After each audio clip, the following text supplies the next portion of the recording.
War. War never changes.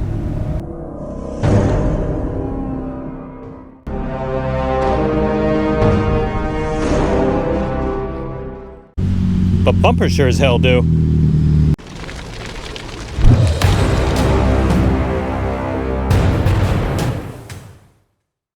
What's going on, everybody, and welcome back to the Tacomaholic channel. Hope you are having a fantastic Tuesday here.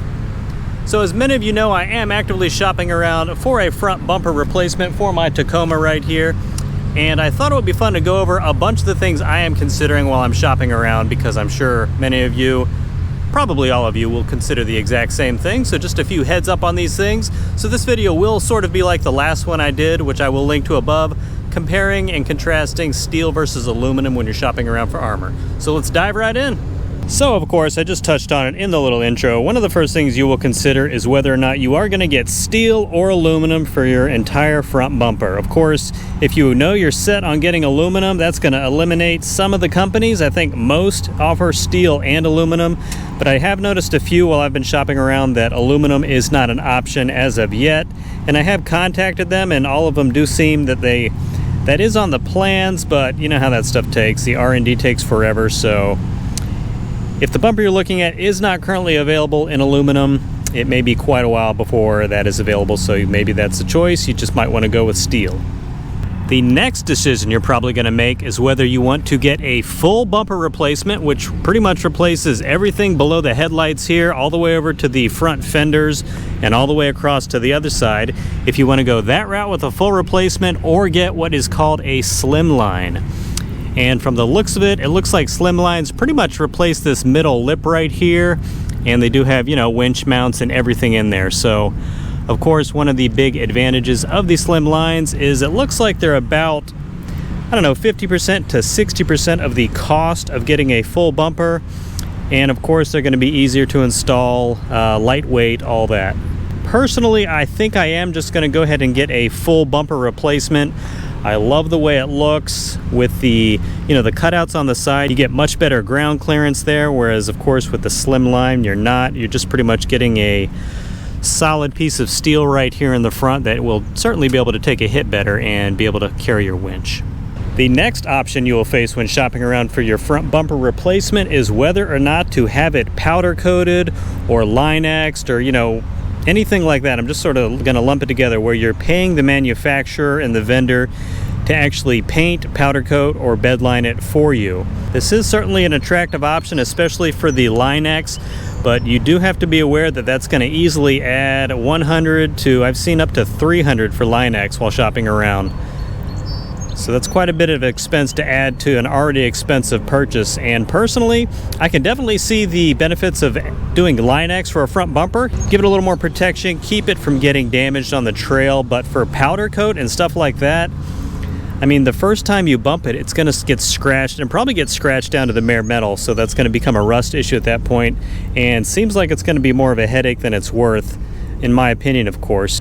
I know no matter what bumper I end up going with, I am just going to get it bare metal, and just like I did with my sliders, my rear bumper, my bed rack back there, I am going to go ahead and just use self-etching primer on it and rattle can bed liner.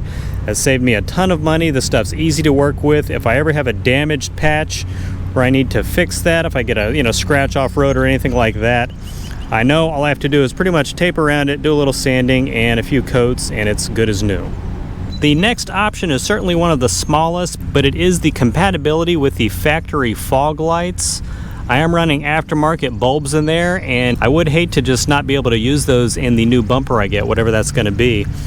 And I was a little surprised when I'm shopping around. I've only found one company where their aftermarket front bumper is actually compatible, where you actually just remove the fog light housing in there and it plugs right in and you're good to go. It seems like every other company I saw, these do not work, so I guess you just have to disconnect everything and, you know, tie it off back there somehow, and then, you know, run like rigid or pod lights in there if you want to run some kind of fog. So if you have another company you've seen where the fog lights are compatible, please comment below. But during my searches, the only one I've seen so far is CBI Offroad. And another one that's not a really huge concern, since most of the bumpers I've seen are winch compatible. I guess if you have a specific winch in mind, or if you've already purchased your winch, I definitely recommend emailing the company directly to see if that winch in question will actually fit on the platform that the bumper comes with. I have not seen any off-road steel or aluminum bumpers that do not work with winches, so just make sure you do your research on that one. Next up is what kind of hoop options you want for the front. You can, of course, get zero hoop, so it would just be a replacement of everything below the headlights all the way across. I've seen some where you can get a center hoop that, they have even multiple variations of that, where there's a lower hoop and another hoop that actually goes up even with the hood line. And then lastly, you have what is called full hoop, so it is a center hoop, and then side hoops over here that actually protect the headlights. So that is certainly something to consider, give you a little more protection with the full hoops. And of course, it really depends on what you think looks best for the styling. Personally, I don't know, I'm either gonna go center hoop or full hoops. I definitely like the look of those over the no hoop option, but also just be aware, having a center hoop will be more expensive than having no hoop, and having the full hoops is gonna be more expensive than having just the center hoop. And of course, add just a little bit more weight to that bumper.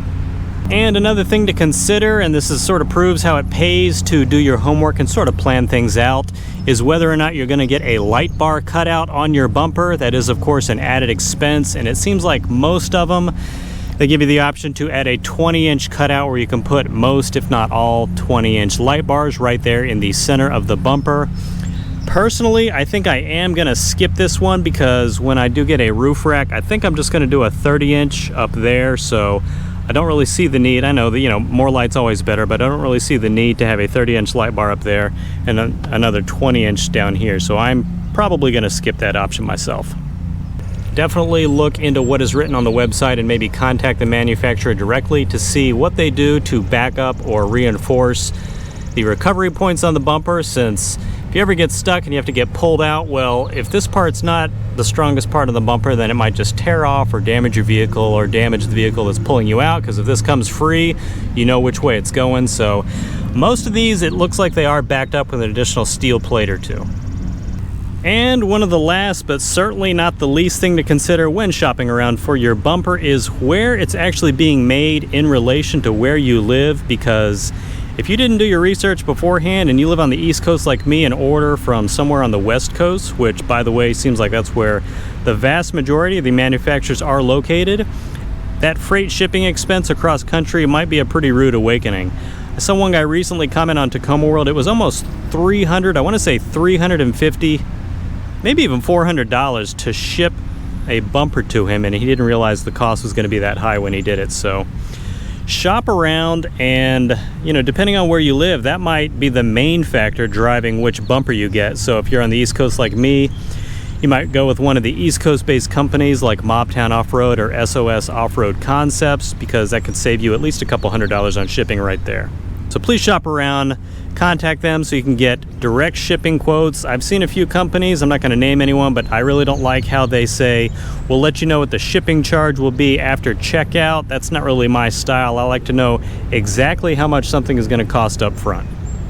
All right, everyone, that will do it for this video. Hopefully you found some useful tips in here and things to consider if you are shopping around for a front bumper like me. I'm 98.7% sure I've settled on the front bumper that I'm going to go with. I'm sort of just really waiting around for the appropriate sale. So we do have the 4th of July coming up. Maybe I'll get lucky and get a 10 or 15% discount on that, since the price of a bumper, you're looking at, 100 to 150 bucks, maybe even 200. So I will, of course, do a reveal on that in a separate video when I do make that purchase. If this is your first time stopping by and you love everything related to the Tacoma, please consider subscribing if you have not already done so. Give the video a like, comment below on if you think any of these tips were useful or if I maybe left anything out, and help me grow the channel by sharing the video with your friends and family on social media. Enjoy the rest of your week, and I will see you in the next video.